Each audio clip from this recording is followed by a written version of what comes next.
Kuna kitu nimejifunza kwenye maisha ningependa kushare na nyie ndugu zangu. Kuna rafiki yangu ana hela nyingi tu na anaishi vizuri na watu tu vizuri sana. Ila sasa kilichotokea, yule jamaa alikuwa kila akiwa anatoka out, weekend zote anabagua watu wa kutoka na wanaenda na matajiri. Wale matajiri wote wanaongozana, gari zao zinaenda msafara, wanaenda wanaenjoy. But mi kama Mungu tu, siku moja nikamwambia ndugu yangu, hebu hata sisi wale wengine jaribu kutujali. Wale ndugu zetu wengine jaribu kuwachukua siku moja moja unawatoa na wao. Utapata baraka. Jamaa kaniambia sio type zangu hao. Wewe mwenyewe tu sema ni mshikaji wangu, tumesoma wote basi.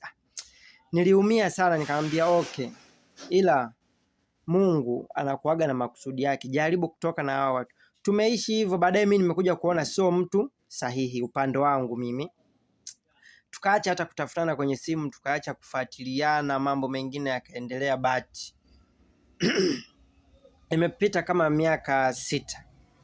Imekuwa ni 2025, ilikuwa ni mwezi wa 7, yule jamaa akafariki. Siku 6 kufika msibani, nimefika mpaka msibani.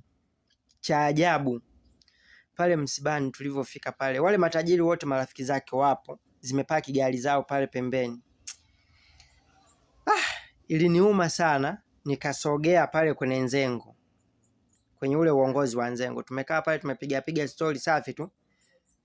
Kilichoniuma zaidi, wale maskini wote waliokuwa wanatengwa na jamaa, ndo nilioona wamebeba majembe, wamebeba makoleo.